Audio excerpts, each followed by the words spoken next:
Swastiastu, yang saya hormati para peserta Jumat Menari bersama BPNB Bali dan juga tentunya Kepala Balai Pelestarian Nilai Budaya di Bali. Di tengah situasi pandemi, kita tahu banyak kegiatan-kegiatan kesenian terpaksa ditunda atau bahkan berhenti sama sekali. Tetapi tentu di segala kesulitan itu, saya percaya bahwa api kesenian tetaplah menyala. Dan saya berterima kasih kepada BPNB Bali yang sudah menyelenggarakan kegiatan Jumat Menari ini, memberi ruang kepada teman-teman seniman agar bisa terus berkarya di bidangnya. Walaupun memang belum bisa ditonton oleh publik, tetapi kita berharap melalui kegiatan ini pelan-pelan sektor kesenian di Bali bisa bangkit dan kemudian bahkan menjadi lebih baik. Jadi saya ucapkan selamat kepada para peserta dan juga apresiasi yang tinggi kepada Balai Pelestarian Nilai Budaya Bali yang telah menginisiasi kegiatan ini. Demikian, sekali lagi saya ucapkan selamat dan terima kasih. Om Santi Santi Santi Om.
Om Swastiastu, Assalamualaikum warahmatullahi wabarakatuh. Salam sejahtera bagi kita semua. Namo Buddhaya, Rahayu. Situasi pandemi COVID-19 menimbulkan dampak bagi pekerja seni dan budayawan di berbagai wilayah Indonesia, khususnya di wilayah kerja Balai Pelestarian Nilai Budaya Provinsi Bali, yaitu di Bali, Nusa Tenggara Barat, dan Nusa Tenggara Timur. Pekerja seni dan budayawan tersebut mengalami pembatalan pertunjukan yang berlangsung secara tatap muka atau live performance. Kerja kreatif mereka terhenti dan ini berpengaruh besar dalam menjaga intensitas berkesenian yang secara otomatis berhubungan langsung dengan menurunnya tingkat pendapatan pekerja seni dan budayawan tersebut. Nah, berdasarkan kondisi inilah Balai Pelestarian Nilai Budaya Provinsi Bali, Direktorat Jenderal Kebudayaan, Kementerian Pendidikan dan Kebudayaan berupaya untuk menjaga iklim kreatif seniman dengan memberikan ruang pentas secara daring melalui program Jumat Menari. Program ini tentu sejalan dengan amanat Undang-Undang Nomor 5 Tahun 2017 terkait dengan pelestarian yang meliputi perlindungan, pengembangan, pemanfaatan, dan pembinaan. Program Jumat Menari ini terfokus pada perlindungan, pengembangan, pemanfaatan, dan pembinaan 3 genre tari Bali yang sudah ditetapkan oleh UNESCO sebagai warisan budaya dunia. Pelaksanaan kegiatan ini melibatkan sanggar-sanggar yang telah mendapatkan bantuan pemerintah, fasilitasi pelestarian nilai budaya dari Balai Pelestarian Nilai Budaya Bali. Adapun tujuan kegiatan, satu, sebagai usaha perlindungan, pengembangan, pemanfaatan, dan pembinaan 3 genre tari Bali yang telah ditetapkan oleh UNESCO sebagai warisan budaya tak benda dunia. Kedua, kita melaksanakan monitoring dan evaluasi terhadap sanggar-sanggar yang telah menerima bantuan pemerintah program fasilitasi pelestarian nilai budaya di BPNB Provinsi Bali. Dan ketiga, tentunya memberi ruang apresiasi kepada sanggar untuk berkesenian akibat dampak pandemi COVID-19 secara virtual. Adapun peserta dari kegiatan Jumat Menari ini tentu sanggar-sanggar yang telah menerima bantuan pemerintah fasilitasi pelestarian nilai budaya yang dilaksanakan oleh BPNB Provinsi Bali. Dan sasaran penontonnya adalah pelajar, kemudian anggota sanggar itu sendiri dan sanggar-sanggar yang lain tentunya, dan masyarakat secara umum. Teknis pelaksanaan kegiatan, 1. Kegiatan Jumat Menari ini akan mementaskan 9 tari Bali, 3 genre tari Bali yang telah diakui oleh UNESCO. Kedua, lokasi pelaksanaan kegiatan tentu di sanggar yang bersangkutan. Yang ketiga, sebelum melakukan pementasan tari secara utuh, sanggar wajib memberikan penjelasan, karena ini merupakan pembelajaran. 1. Gambaran umum tarian yang akan dipentaskan, baik itu sejarahnya, bentuknya, fungsi dan makna tarian. Kemudian ada gerakan-gerakan dasar tarian yang harus diperagakan, dan perlengkapan atribut apa saja yang dipakai oleh penari ini juga harus diketahui oleh para penonton, terutama pelajar di sekolah-sekolah. Dan instrumen pengiring pada saat tarian itu ditarikan juga wajib diperkenalkan oleh ketua sanggar. Kemudian durasi, penjelasan dan pementasan disesuaikan pada saat menari dan sesuai dengan jenis tarian yang dimaksud. Hasil pelaksanaan kegiatan ini akan ditayangkan di media sosial Balai Pelestarian Nilai Budaya Provinsi Bali.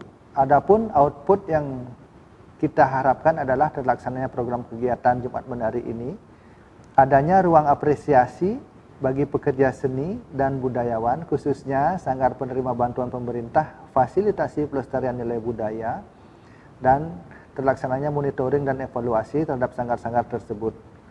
Dan outcome yang diharapkan adalah terlaksananya perlindungan, pengembangan, pemanfaatan, dan pembinaan 3 genre tari Bali yang telah ditetapkan oleh UNESCO sebagai warisan budaya tak benda.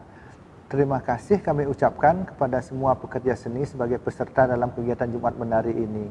Balai Pelestarian Nilai Budaya Provinsi Bali memberikan suatu wawasan kepada masyarakat tentang pentingnya menjaga kekayaan budaya Indonesia, khususnya pelestarian warisan budaya tak benda yang berupa perlindungan, pengembangan, pemanfaatan, dan pembinaan bisa berjalan dengan sebagaimana mestinya di tengah pandemi COVID-19. Demikian kami sampaikan, semoga kegiatan Jumat Menari ini dapat berjalan sesuai harapan kita bersama. Om Santi Santi Santi Om. Wassalamualaikum warahmatullahi wabarakatuh. Salam sejahtera bagi kita semua. Namo Buddhaya, Rahayu. Om Swastiastu. Jadi hari ini saya dari Sanggar Seni Keboiwo akan menampilkan 3 jenis tarian yang kita akan gunakan atau penggelarkan pada sore hari ini. Sebelum kami melakukan pegelaran, perkenalkan dulu, nama saya Inyoman Mariana, SSN, MSN, saya selaku ketua dari Sanggar Seni Keboiwo. Nah, sebelum masuk ke topik bahasan pada sore hari ini tentang tarian barong, nah saya ingin sedikit mengenalkan tentang Sanggar Seni Keboiwo. Jadi Sanggar Seni Keboiwo adalah sebuah komunitas yang kami dan saya gagas dengan teman-teman itu untuk tujuan adalah menggali, melestarikan dan mengembangkan kesenian Bali khususnya maupun kesenian yang ada di Nusantara. Nah, sanggar ini kenapa memakai nama Keboiwo? Nah, seperti yang kita ketahui bahwa Keboiwo adalah salah satu patih atau Raja Bali yang sangat perkasa. Beliau mempunyai dedikasi terhadap pengembangan, loyalitas, dan kemajuan tentunya juga terhadap aspek kesenian. Nah, beliau juga adalah seorang undagi, ya. Selain itu juga beliau konon adalah salah satu pemahat candi yang ada di Tampak Siring. Nah, dari seorang tokoh Keboiwo itu menginspirasi saya untuk mengambil nama sanggar, yaitu Sanggar Seni Keboiwo. Jadi tujuannya untuk ke depan bagaimana niat dan kebesaran jiwa beliau bisa kami adopsi ke dalam bagaimana menerapkan kesenian untuk masa depan, untuk anak kita, untuk generasi ke depan. Ya, itu singkat. Jadi sanggar ini sudah berumur 10 tahun. Jadi tepatnya kami berdiri tanggal 21 Juni tahun 2010. Nah, saat ini kami juga sudah memiliki beberapa jenis gamelan, tarian, dan kostum-kostum karnaval. Nah, sekarang untuk singkatnya, di samping saya sudah ada salah satu tim pengajar di Sanggar Seni Kebo Iwo, yaitu Pak, silakan diperkenalkan. Swastiastu, perkenalkan, Ditjang di sini selaku salah satu tim dari Sanggar Seni Kebo Iwo. Di sini yang perkenalkan nama Ditjang Putu Anggradana Suke SSN sebagai salah satu pengajar di Sanggar Seni Kebo Iwo. Ya, terima kasih. Ya, jadi beliau cukup juga malang melintang di dunia seni, ya, di kesenian. Nah, saat ini saya bersama beliau akan sedikit mengulas tentang tari barong.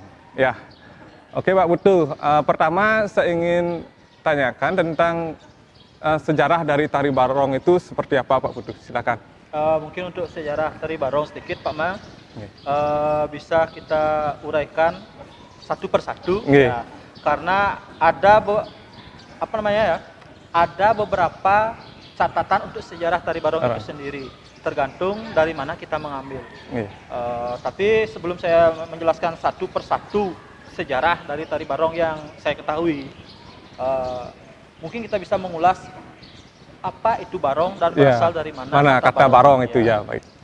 Yang saya ketahui dari sesepuh-sesepuh barong dan apa istilahnya penglingsir sastra yang ada di Bandung yang saya ketahui, dari Pak Man Wijawidastra salah satu, Pak Man Mul yang berada di Bokase, sebagai sesepuh barong yang berada di Bandung, bahkan di Bali. Untuk barong yang sering kita dengar dari tahun ke tahun, kata barong sebenarnya berasal dari kata barhuang. Barhuang. Nah, di mana kita mengenal kata barhuang itu bisa kita artikan secara global, barhuang itu bisa berarti beruang. Di mana beruang itu merupakan raja, ya, selain singa atau sangmong di Bali, ya. Nah, raja yang dimaksudkan dari alas itu sendiri. Dari sanalah keluar kata barong itu sendiri. Sementara untuk sejarah yang saya tahu untuk barong itu sendiri ada dua. Ya, dua versi sejarahnya. Ya. Ada persilangan kebudayaan atau akulturasi kebudayaan. Yang kedua dari kiblatnya jauh dari pulau seberang, yaitu Pulau Jawa. Ya.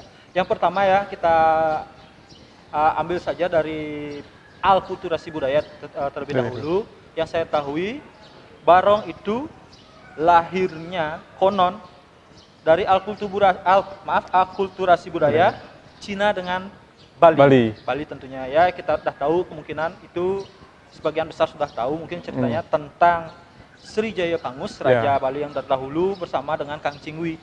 Nah, dari sana itu banyak cerita bahwa lahirnya barong itu merupakan akulturasi budaya Cina dengan Bali, di mana adanya barongsai dengan barong Bali.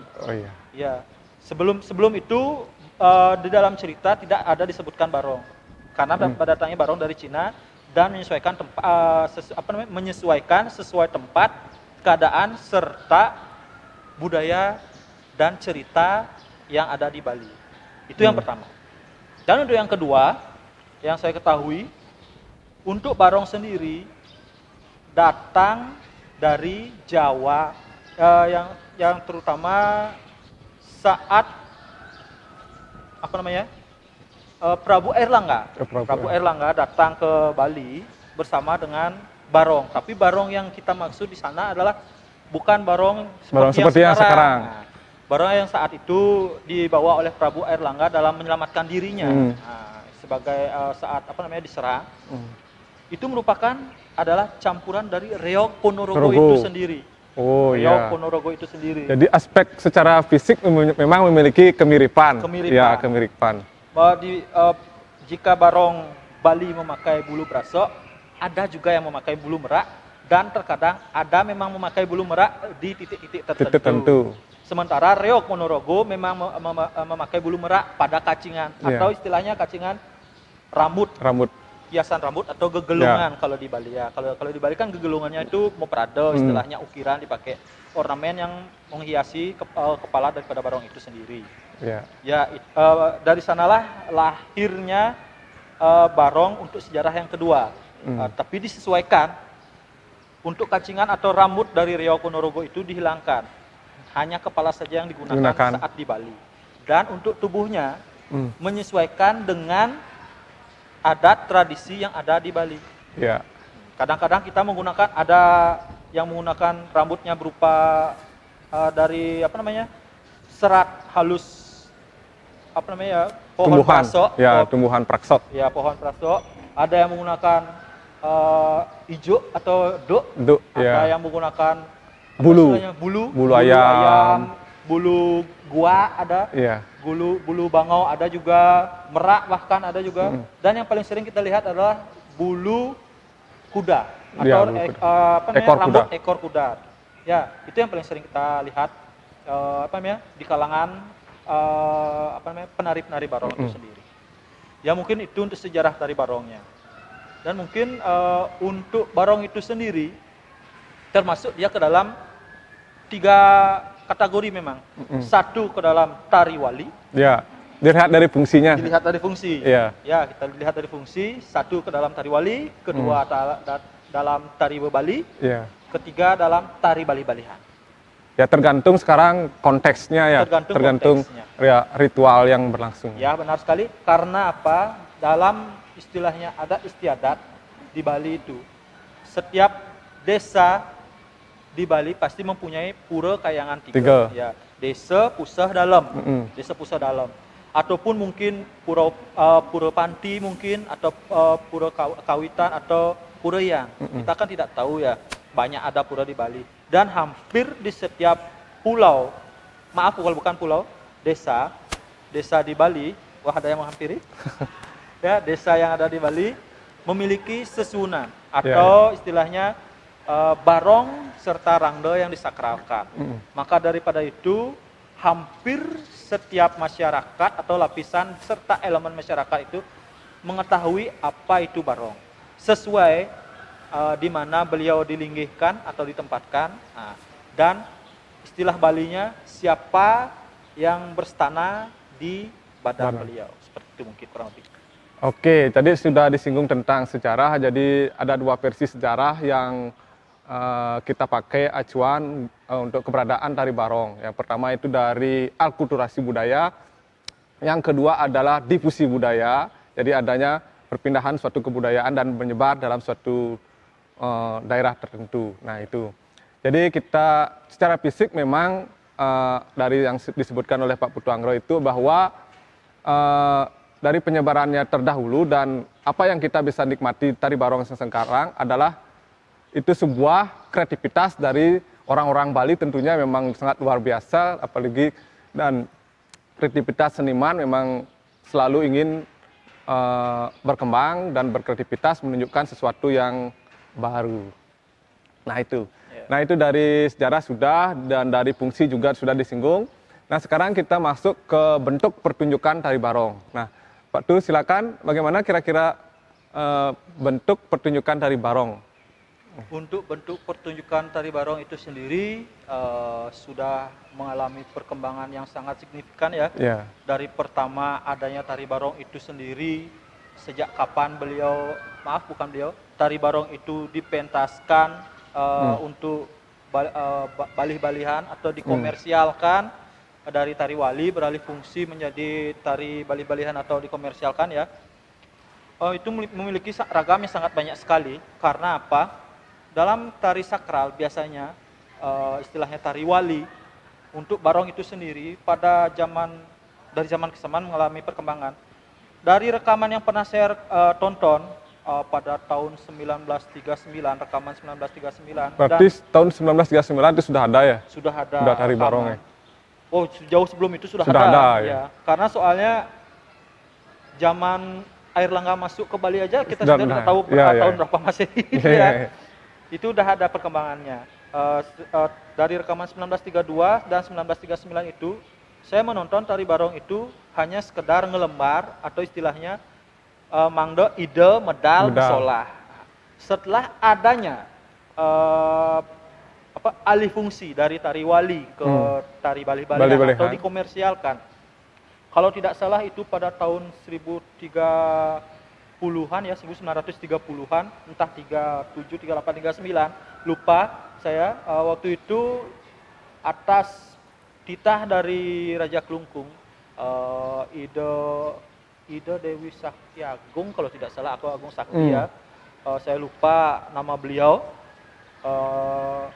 Saat itu dialihfungsikan atau digubahnya tari barong. Tapi yang pertama tari barong yang pertama dialihfungsikan itu bukanlah tari barong yang pada kita ketahui saat ini, melainkan tari barong barong yang melakoni cerita Ramayana. Wayang Wong maksudnya. Ya, Wayang Wong, tari barong Wayang Wong. Katakan sering dikatakan barong juga, tapi menggunakan lakon barong juga. Ya, dari sanalah beralih fungsi dari tari wali menjadi tari Bali-Balihan. Selain itu, untuk tari Bali-Balihan untuk mempercantik tari Bali-Balihan itu sendiri, mulainya ada penggubahan atau istilahnya perombakan dari istilahnya biasanya pepeson, pelayon, pekat atau omang. Adanya kembali istilahnya style dari setiap daerah kan punya style masing-masing ya. Ada style Singapadu, ada style Bongkase, Bangli juga ada punya style, masing-masing daerah hampir punya style ya. Tapi yang pada umumnya untuk pembagian dari tari barong itu sendiri, ada biasanya pada pertama atau saat keluar barong itu sendiri pepeson, atau bapang. Ya, saat pepeson itu kita biasanya di sini di Bali menggunakan banyak macam gamelan ya. Iringan. Jenis iringannya. Ada yang menggunakan iringan berupa gending jauh, petopengan, dan juga baris. Ya, itu yang umum tiga pada umumnya. Dan untuk setelah pepeson biasanya langsung ke condong. Ya, tergantung kebutuhan. Ada yang menggunakan condong langsung, ada yang ke guak maco. Ya, tergantung kebutuhan daripada si penari itu atau iringan. Nah, setelah condong atau guak maco, barulah ke pelayon. Atau kadang-kadang langsung ke ngintip jangkrik. Pelayonnya dihilangkan. Tergantung mood dan tergantung juga kreativitas sang senimannya. Tapi pada umumnya biasanya kalau lengkap kita mengambil pepeson atau bapang, setelah itu guak maco, condong, setelah condong guak maco, setelah guak maco pelayon, setelah pelayon ngintip jangkrik. Yang namanya ngintip jangkrik itu permainan seruling. Suling dengan kendang. Permainan suling dengan kendang yang pada umumnya kita kenal atau lebih kita sering dengar pada permainan instrumen untuk jauh manis juga. Itu setelah itu baru omang atau kendang jedung terakhir untuk pekatnya. Ya, mungkin itu pembapakannya. Ya, jadi kalau secara struktur tadi sudah disinggung, baik itu struktur secara umum. Nah, sekarang kalau nanti kita tampilkan itu struktur yang kita pakai seperti apa? Mungkin untuk kita tampilkan nanti strukturnya yang dipakai adalah satu pepeson, kedua condong, habis itu guak maco. Setelah guak maco ngintip jangkrik, kita tidak akan isikan pelayon. Untuk menghemat waktu juga. Setelah ngintip jangkrik baru kita akan langsung ke omang. Seperti itu mungkin kurang lebih, Pak. Oke, terima kasih. Jadi sebelum kita menunjukkan tari barong, kita akan praktekkan dulu bagaimana dasar-dasar bermain atau menarikan barong. Oke, Watu? Mari. Ayo, tetap. Silakan. Yuk, lanjut. Oke, jadi kita akan kembali di sini sebelum menampilkan bagaimana tari barong sebenarnya dalam sebuah pertunjukan. Tadi lupa disinggung tentang bentuk secara fisik dari pembagian bentuk secara fisik dari barong itu sendiri. Ya, sebelum ke teknik, coba Pak Tuh jelaskan. Mungkin untuk bentuk barong itu sendiri ada banyak bentuk barong ya. Ada yang berupa yang paling formal kita kenal adalah barongket. Barongket, ya. Barongket. Yang kedua barong macan, barong singa, ada juga barong lembu, Ya. barong naga dan apa namanya ya? Bahkan ada juga yang berkepala gini, apa namanya? Istilahnya campuran. Ya, campuran yang saya kenal itu barongket itu sendiri dijelaskan oleh apa namanya? Seniman sastra yang mengetahui silsilah barongket itu sendiri, bahwa barongket itu terdiri dari sebenarnya 3 binatang. Oh, 3 binatang. Ya, 3 binatang. 1 singa, kedua macan, Dan ketiga lembu. Lembu, ya. Ya, yang digabungkan menjadi satu. Makanya kita tidak bisa menafsirkan barongket itu apa. Ya. Kalau barong macan itu kita bisa menafsirkan sendiri karena Dari bentuknya sudah macan. Barong singa Ya. bisa bentuknya seperti memang singa. Barong lembu Ya. ya memang kita lihat memang Seperti lembu. atau sapi kan seperti Ya. itu modelnya. Barong naga yang kepalanya seperti naga dan badannya agak panjang. Tapi barongket itu diri dari sastra sastra diperkenalkan memang merupakan campuran dari 3 binatang, yaitu kerbau, macan dengan singa. Ya. Oke. Nah. Oke. Kita tidak sabaran untuk melihat bahwa bagaimana cara memainkan tapel, ya. Yang pertama itu adalah bagaimana menghidupkan tapel dalam tari barong. Oke, Pak Tuh, silakan. Mungkin Secara untuk teknik. dasar-dasar tari barong sendiri ya, kita bisa mempelajari pertama dari bagaimana kita memainkan tapel itu sendiri atau pererai. Ya, pererai. Kalau dalam barong yang disakralkan pererai. Yang dikomersialkan atau untuk balih-balihan itu merupakan tapel. Ya. Nah, untuk pertama kali barong kita bagaimana cara memegang tapel itu sendiri. Ya. Mungkin sebelum waktu nyimbar masih di atas, ya. Untuk sang praga bisa dipraktekkan. Nah, mungkin bisa menghadap ke samping.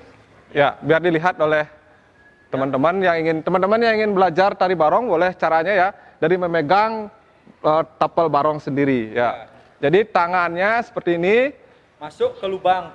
Ya. Sini untuk yang kanan dan untuk yang kiri memegang di atas bagian sekar taji dan lubang.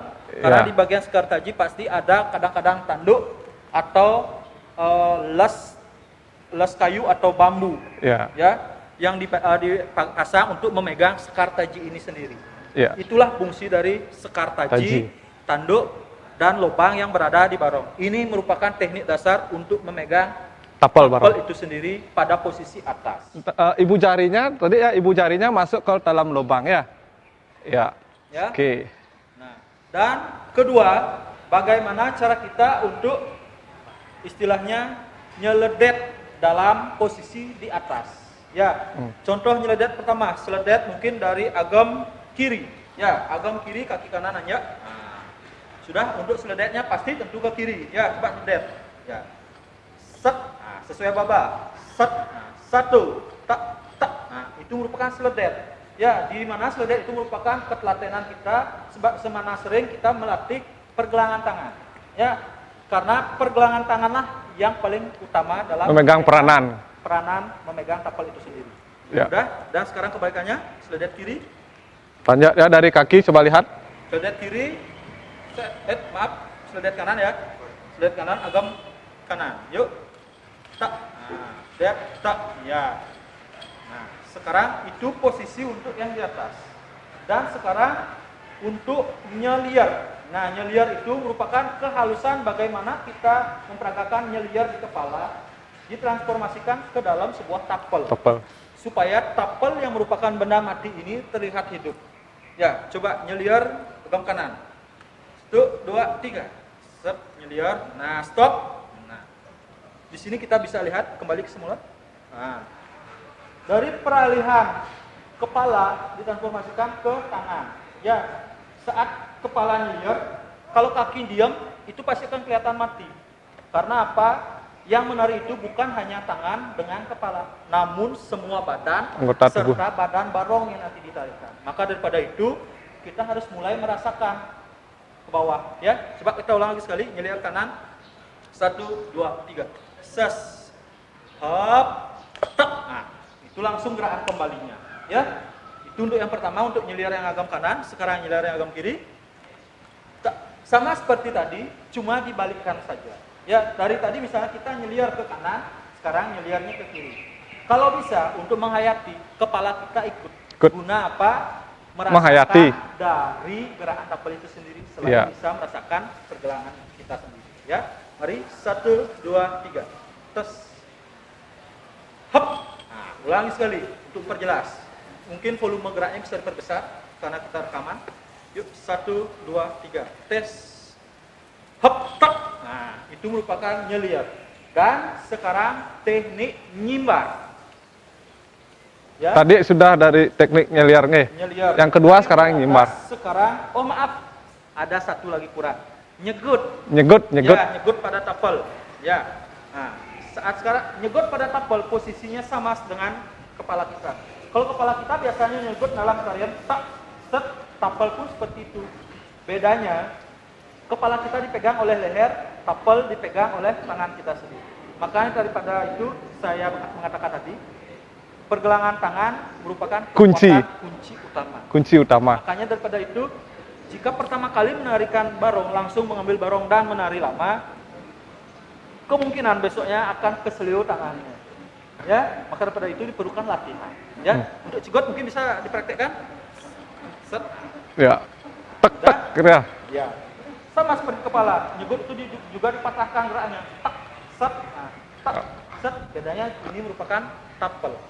Ya, itu merupakan teknik-teknik dasar di mana permainan tapel yang berada di level atas. Sekarang ke level tengah, yaitu Nyimbar. Nah, dan untuk nyimbar sendiri bisa kita lihat posisi tangan seperti ini. Nah, posisi tangan kanan memegang tuas yang berada di bawah. Sudah seperti ini. Untuk lubang kita tidak pegang untuk tangan kanan. Sementara untuk tangan kiri memegang tuas dan lubang itu sendiri. Ya. Di mana tangan kanan akan dijepit oleh rahang atas barong itu sendiri. Ya, nantinya. Kenapa berfungsi seperti itu? Untuk menahan ruas gigi barong atau mulut barong tidak terbuka terlalu lebar.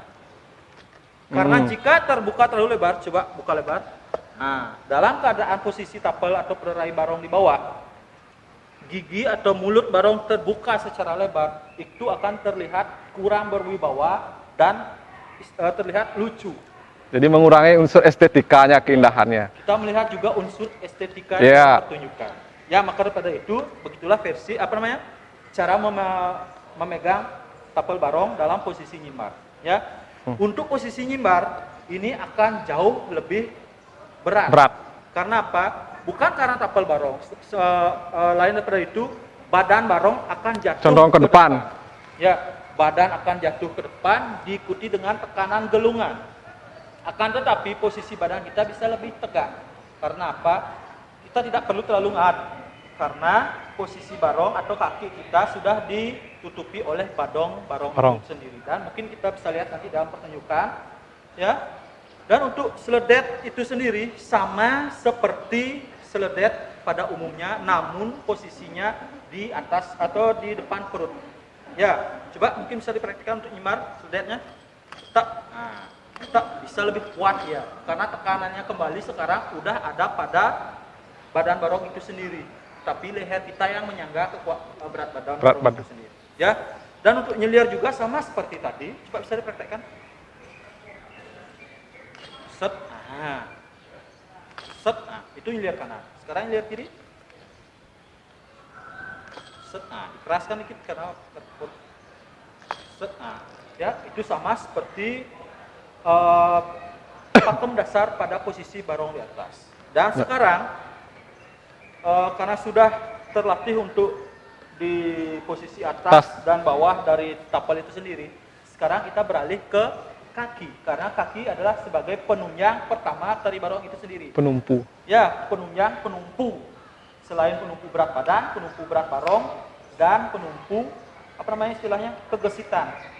Kalau penari barong istilahnya Balinya lempe. Ya. Apa istilah Bali? Lemet. Lemet atau kurang bertenaga. Itu Ya. akan kelihatan barongnya seperti seekor binatang baru bangun, kelihatan hidup, ya. Rakyat royot istilahnya kalau Balinya. Ya. Maka daripada itu istilahnya biar sigap seperti raja hutan, karena di sini kita menceritakan seorang raja hutan ya. Mungkin kita bisa dipraktekkan mungkin. Nah, untuk ini adalah tanjak agam kanan. Ya, di mana tanjak agam kanan barong itu kaki kanan memang harus full nampak, tidak ada istilahnya bukan kanan. Nah, tidak ada istilahnya terangkat seperti ini, karena apa? Ini bisa membuat kita keseleo atau tidak seimbang. Ya, maka pada itu harus numpuk full, karena apa? Beban barong itu akan sangat menekan badan kita. Ya, ini untuk agam kanan. Ya, sekarang agam kiri. Nah, ini agam kiri barongnya. Sudah. Itu merupakan agam kanan dan agam kiri dari barong. Sekarang posisi agam kanan ngad barong berbeda dengan posisi agam ngad tari tanpa badan barong ya. Coba ngad. Nah, posisi badan barong itu akan agak lebih condong ke depan. Karena apa? Ini saat nyimbar agak condong ke depan. Ya, jika terlalu condong bahaya, terlalu jejak bahaya. Istilahnya terlalu tegak lurus. Karena kalau terlalu tegak lurus akan tertarik. Ya, akan tertarik dan jidat pun luka. Jika terlalu condong, badan itu akan ditarik ke mahkota barong, berat mahkota barong itu sendiri. Dan barong pun akan istilah Balinya nyelongsor atau akan jatuh. Ya. Nah, kalau bisa posisi badan tetap seperti ini. Nah, posisi tangan dibuka. Nah, kenapa posisi tangan dibuka? Ini sebagai penopang dari badan barong itu sendiri. Ya, dan sekaligus untuk membuka dari kampet dara. Ya, kampet dara itu sendiri merupakan hiasan yang berada di samping kanan dan kiri barong sendiri, yang seperti sayap. Karena bentuknya seperti sayap, maka itulah disebut kampet dara. Ya, dan kampet dara itu ada dua, di depan dan di belakang. Ya. Nah, seperti ini untuk agam kanan. Ngat sedikit. Nah, ini untuk nyimbar. Jangan terlalu ngat nanti, karena apa? Nanti barong bisa tersapu di tanah. Ya. Dan ini untuk agam kanan, sekarang untuk agam kiri. Hampir sama. Nah, ini merupakan dasar-dasar ya. Sudah agam kanan, agam kiri ngat. Sekarang kita malpal. Barong itu sendiri berbeda ya. Berbeda dengan tari pada umumnya, apalagi tari baris. Tapi tari baris merupakan dasar yang kuat untuk tari barong. Ya. Cuma berbeda dengan malpalnya. Ya, coba kita perhatikan malpal tari barong sekarang. Teng.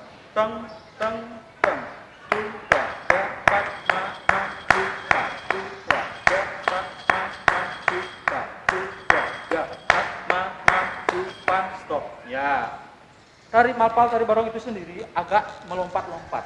Karena apa? Itu untuk mempermainkan rambut dari barong itu sendiri. Jika full seperti baris, seperti ini misalnya, kita akan ditekan oleh berat barong itu sendiri. Ya, itu perbedaan. Ya. Jadi harus diketahui ya. Jadi perbedaan antara kalau istilah baris. Balinya, dayong ranang dayuh. Dayong ranang dayuh istilah kita bagaimana kita mempermainkan berat barong itu yang sedemikian beratnya bisa kita tetap membawakan. Ya, terasa ringan. Ya, terasa ringan atau istilahnya badan kita dapat bergerak dengan dalam. Ya, itu untuk malpal. Sekarang nayok barong. Ya.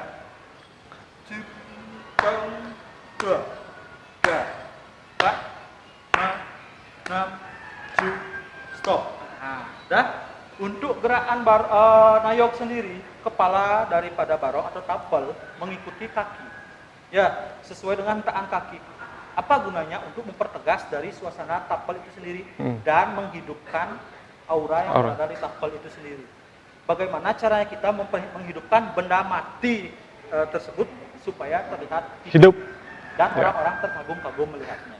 Itu yang susahnya. Ya, mungkin itu untuk dasar-dasar pertama, dan yang untuk dasar yang kesekiannya mungkin kita bisa mempraktekkan upok lantang sedikit ya. Mungkin Pak Mang bisa diiringi mungkin.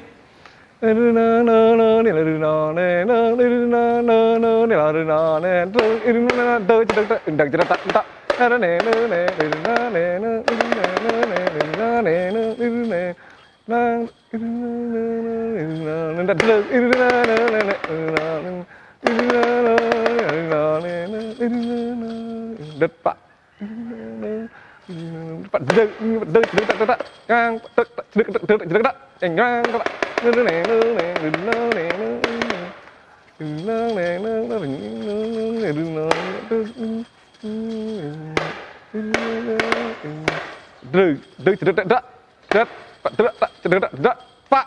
Pak. Untuk upak lantang tari barong itu sendiri ya. Ya. Mungkin untuk upak lantangnya mirip-mirip dengan baris sedikit ya. Memang karena apa yang saya bilang seperti tadi, baris merupakan dasar dari segala macam Tari Bali untuk putra. ya, termasuk juga barong. Sama hal seperti itu. Dalam baris setelah upak lantang 2 kali kanan dan kiri ada alif pajang. Begitu juga dengan barong. Ya. Ya, mungkin itu saja untuk dasar dulu Ya. sebelum untuk nari barong, karena nantinya pasti akan ada ulasan, berbagai macam ulasan Ya. untuk tari barong itu sendiri sebelum kita menyaksikan bagaimana tari Tari barong barong itu sebenarnya. Ya. Ya. Oke. Nah, lagi satu tadi Pak tuh. Mungkin lagi satu untuk cara ngeletaan ya. Ngetakan. Tadi Oh, kan ya. tet. Ya, bagaimana cara tekniknya? Ya, coba. Terutama untuk nyimbar ya. Ya, Nah, ya. untuk nyimbar, mungkin untuk nyimbar sendiri, ya kita permainan ngeletak Tapel. tunggalan, nah, ke tapel itu sendiri seperti ini.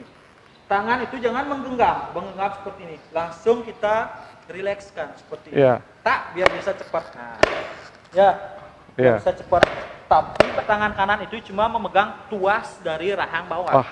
Ya, sementara yang tangan kiri yang mengunci ruas, kita buka langsung.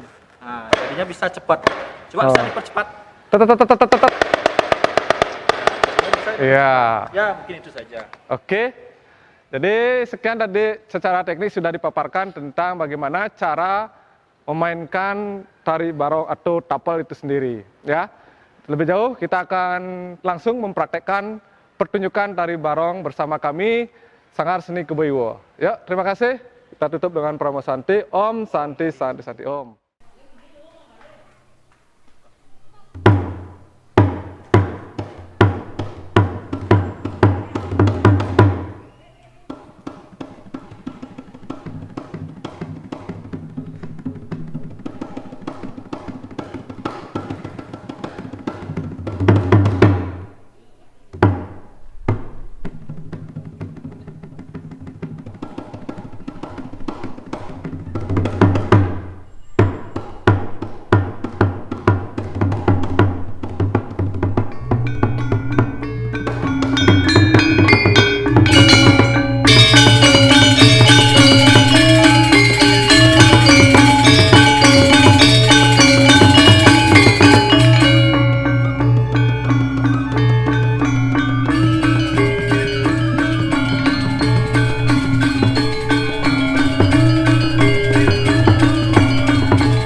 Tadi sudah disinggung tentang barong. Jadi barong itu adalah salah satu dari 9 tari Bali yang ditetapkan oleh UNESCO. Ya, ada salah satunya ada tari joget bumbung, rejang, topeng sidokarya, tari sangyang, dan salah satunya adalah tari barong itu sendiri.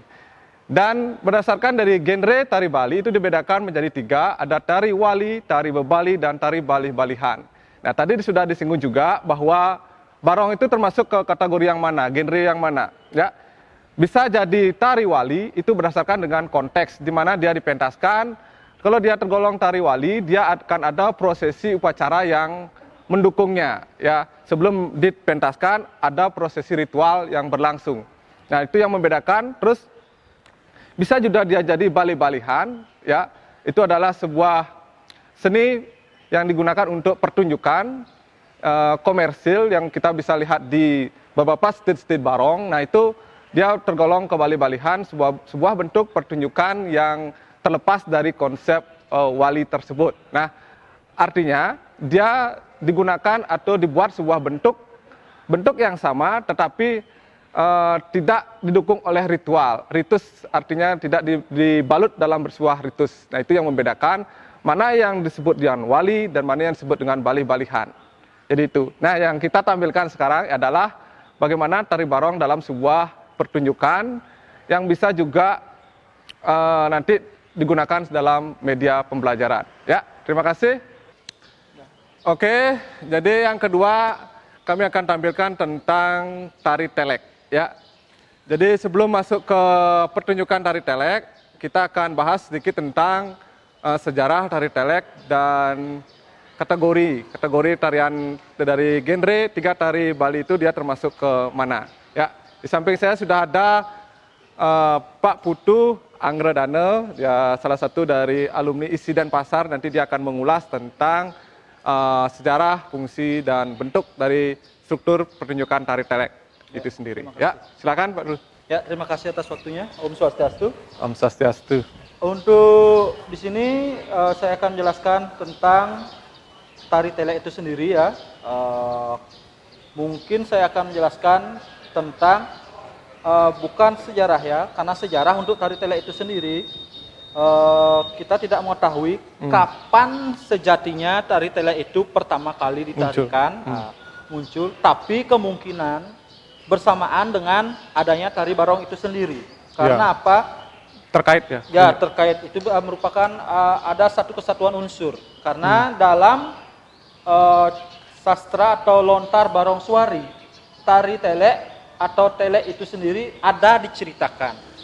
Di mana dalam lontar barong suari itu sendiri diceritakan atas kerinduannya Ida Bathara Siwa dengan yang Dewi Giri Putri atau istilahnya yang kita sering sebut dengan Dewi Uma atau saktinya Dewa Siwa itu sendiri yang sempat dipastu oleh Dewa Siwa itu sendiri ke Mercepada yang menjadi Dewi Durga. Dari kerinduan dari kerinduan Dewa Siwa tersebutlah diutuslah dewa-dewa di mana ada Dewa Wisnu, Dewa Iswara, Dewa Brahma dan Dewa Siwa sendiri turun ke Mercapada. Yang pertama adalah Dewa Wisnu. Untuk tari telek itu Dewa Wisnu diutus ke Mercapada, ya. Kedua Dewa Iswara, kedua Dewa Brahma, ketiga Dewa Iswara. Ya, untuk yang pertama Dewa Wisnu diutus ke dalam Mercapada oleh Dewa Siwa mencari Dewi Uma yang dalam perubahan bentuk beliau yang menjadi Dewi Durga menjadi telek. Ya, menjadi telek. Yang kedua, karena lamanya Dewa Wisnu tidak datang kembali ke surga loka, diutuslah Dewa Brahma. Dewa Brahma di sana beliau menjadi topeng bang. Ya. Ya, topeng bang. Ya. Topeng bang dalam lontar Barongswari. Topeng bang merupakan 3 bentuk wujud. 2 jauk dan 1 penamprat yang kita kenal dalam telek itu sendiri. Dan yang terakhir adalah Dewa Iswara, turun ke Mercapada dalam bentuk Banaspati yang kita kenal atau Barong itu sendiri. Ya. Banaspati dalam ajaran Hindu kita di Bali, ya, bukan Banaspati di luar, karena Banaspati dalam ajaran Hindu kita di Bali beda dengan di luar. Ya, nah, itu saat pertemuan beliau Dewa Iswara yang berupa Barong dari pertunjukan telek tersebut untuk Dewi Durga, bertemulah Dewa Iswara dengan Rarung atau Rangdebang istilah Bali, ya. Tergantung penyebutan atau di mana beliau dilinggihkan. Nah, karena istilahnya tidak mendapatkan jawaban yang pasti dari Rarung atas pertanyaan yang disampaikan oleh Dewa Iswara, maka daripada itu marahlah Dewa Iswara kepada Rarung, karena sebenarnya Rarung pas di sana melakukan semedi atau puasa bicara. Ya. Untuk kehadapan ide Betari Durga yang tiada lain adalah Dewi Uma itu sendiri. Nah, karena kekalahan di sana si Rarung atas Barong, maka daripada itu turunlah Dewi Durga. Saat itulah Iswara kalah. Mengetahui hal tersebut, melapor Iswara. Nah, terjunlah Dewa Siwa dalam bentuk Rudra. Dalam bentuk Rudra, namun merangsuki Barong tersebut. Barulah ketemu, di sanalah pertemuannya. Dari sanalah lahir sejarah adanya tari telek tersebut sendiri. Oh, iya. Namun untuk adanya pertama kali tahun kapan adanya pertama kali tari telek itu sendiri, saya juga tidak tahu, ya. Iya. Karena di sastra tidak ada dikatakan tahun berapa terciptanya, tahun berapa adanya. Namun sempat dituliskan di sana, sama seperti Barong tersebut, dikomersialkannya pada tahun 1930-an oleh Ide Dewi Agung Sakti, Raja dari Puri Klungkung itu sendiri, untuk beralih fungsinya tari wali menjadi balih-balihan, ya. Seperti itu. Ya, tadi sudah juga disinggung dari aspek fungsinya, ya, dari wali menjadi balih-balihan. Ya. Jadi itu kita singkat saja, kita lanjutkan ke struktur pertunjukan tari telek itu sendiri. Silakan. Untuk struktur tari telek sendiri memiliki 5 struktur, ya, berbeda dengan tari-tari pada umumnya. Kalau tari-tari pada umumnya kita mengenal pepeson, pengawak, pengecet, sudah selesai. Namun karena dalam tari telek kita memiliki 2 karakter tarian yang berbeda, ada tari halus, di mana tari halus itu merupakan tari telek itu atau sandar yang sering kita dengar-dengar, ya. Karena ada yang menyebutnya tari telek, ada tari sandar. Ya, itu merupakan tarian yang sama, cuma berbeda penyebutan saja. Dan yang kedua, ada tari jauk dan penamprat yang memiliki karakter keras di dalam tarian telek itu sendiri. Maka daripada itu, struktur atau pembagian dari tari telek itu sendiri memiliki 5 pembagian, yaitu 1, pepeson, pengawak, pengecet, pesiat, dan pekat. Ya. Untuk pepeson, pengawak, pengecet itu menceritakan telek itu sendiri, ya, telek itu sendiri. Dan untuk pesiat, di sana kita bisa melihat masuknya penari jauh dan penari penamprat. Setelah itu adanya pesiat sampai puncak ending barulah pekat. Ya, mungkin itu saja mungkin untuk tari telek. Ya, tari telek. Ya, kita akan lanjutkan ke gerak-gerak tari telek dan pertunjukan tari telek. Oke, terima kasih.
merupakan tarian hiburan yang sangat gampang dan bisa dilakukan oleh siapa saja. Kemudian tarian joget bumbung ini menjadi tarian yang terkenal ke seluruh pelosok Bali dan sekarang bahkan sampai di mancanegara. Tetapi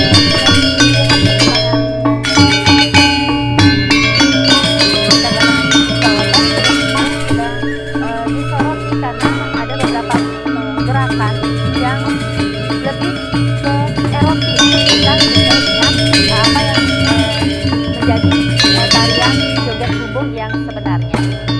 Saya akan jelaskan dari yang pertama yaitu sejarah joget bumbung. Seperti yang dijelaskan tadi bahwa joget bumbung merupakan tari yang berasal dari Bali Utara, kemudian penyebarannya ke seluruh pelosok Bali itu kira-kira pada abad ke-20. Nah, dari sisi pakaian yang digunakan, karena ini merupakan tari pergaulan yang ditarikan oleh masyarakat agraris pasca panen, jadi pasca panen mereka pada waktu itu membuat tarian ini, tarian untuk bersenang-senang, tarian joget. Kemudian pakaian yang digunakan sangat sederhana, jadi pakaian yang digunakan itu awalnya hanya pakai baju kebaya, kemudian kaban dan selendang, kemudian menggunakan gelungan. Nah, itu dari segi pakaian, tapi perkembangan berikutnya tarian joget bumbung menggunakan pakaian tari seperti perkembangan dari pakaian tari joget bumbung.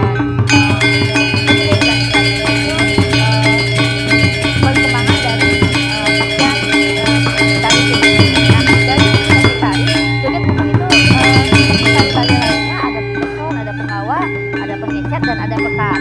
Tapi yang membuat joget bumbung ini gampang untuk ditarikan adalah ketika pepeson, pengawak, pengecet, pekat itu tariannya bisa gerakannya beda, jadi bisa memilih alun kanan, alun kiri, ataupun bisa memilih tari lainnya yang sudah ada seperti Majapahit dan sebagainya, Megawati di pepeson.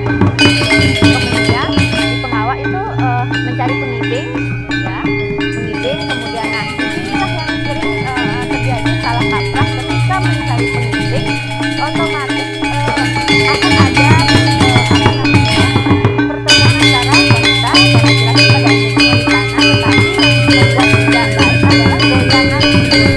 Nanti akan seragakan dulu pelajaran dari pepeson jika menggunakan lawang, jika menggunakan apa namanya angsel, jadi dibukanya seperti ini, ya, membuka tirai seperti ini, ya. Nah, seperti itu. Itu jika menggunakan tirai. Tetapi jika dia tidak menggunakan tirai, dia akan langsung, penari joget bumbung akan langsung maju seperti ini, langsung di tengah kalangan, ya. Ya, gerakannya dia bebas, tapi tetap mungkah lawang. Nah, agam niki yang sering terjadi banyak polemik yaitu goyangan. Nah, ini yang paling urgent untuk kita bahas, karena joget bumbung itu memiliki 3 fungsi. Yang pertama, fungsi etika, estetika, dan fungsi hiburan itu harus dipahami, karena yang menonton pertunjukan sebagai sebuah seni pertunjukan, yang menonton joget bumbung itu tidak hanya dari kalangan dewasa. Ada yang menonton anak-anak, ada yang menonton juga orang tua. Sangat tidak etis jika kita memunculkan gerakan yang erotis. Nah, itu dari segi etika, apalagi jika sekarang sudah menjadi warisan budaya tak benda yang ditetapkan oleh UNESCO. Itu jadi ketika kita bilang joget itu pasti mewakili kebudayaan Bali. Nah, itu etika harus dijaga. Kemudian estetika, cara berpakaian. Fungsi estetika selanjutnya adalah keindahan penari itu sendiri, cara berpakaian, cara bermake up. Nah, yang tidak baik adalah ketika menggunakan pakaian terutama kamen itu, banyak penari joget sekarang yang menggunakan kamen, belahannya, kamen jadi tapi belahannya sampai di atas lutut. Itu dari segi etika dan estetika itu sudah tidak baik. Ya. Karena mempermalukan diri sendiri jadinya sebagai seorang wanita Bali pada umumnya itu sangat tidak baik. Kemudian estetika berikutnya adalah gerakan ngegol. Saya pernah mengikuti perlombaan joget bumbung di tingkat provinsi. Di sana Dewan Pembina pada saat itu kalau tidak salah Prof. Dibia pernah menyampaikan bahwa nari itu ngegol, bukan hal yang lain dilakukan. Ngegol itu adalah gerakan pinggul ke kanan dan ke kiri. Ingat, bukan ke depan, ke belakang, apalagi memutar. Itu sangat salah. Dalam joget bumbung itu ngegol ke kanan, ke kiri. Jadi ngegol itu banyak bisa divariasikan. Ya, ngegol yang standar. Ini ngegol standar. Ke kanan, ke kiri, ke kanan, ke kiri. Semua gerakan tari Bali akan ada ngegol seperti ini, kanan, kiri. Nah, kemudian jika di joget bumbung itu bisa didobel egolannya. 1, 2, 3, 4. Nah, berikutnya yang ketiga. Joget bumbung bisa divariasikan egolannya ya dengan mengkreasikan pilesnya kita. Jadi saya hadap ke belakang sedikit ya. Nah, ini pilesnya, ini bisa dikreasikan. Seperti ini, ketika kita megang kepet, ya. Nah, ini bisa dikreasikan seperti ini. Jadi buat gerakannya itu bawah atas, atau double.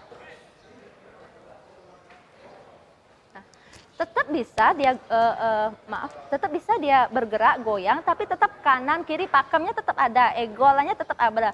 Bukan ke depan, ke belakang, bukan memutar. Itu tolong dipahami karena kita akan membawa nama baik kita sebagai penari Bali. Yang berikutnya adalah fungsi hiburan. Ketika melihat joget itu sebagai fungsi hiburan, tujuannya kita adalah menghibur.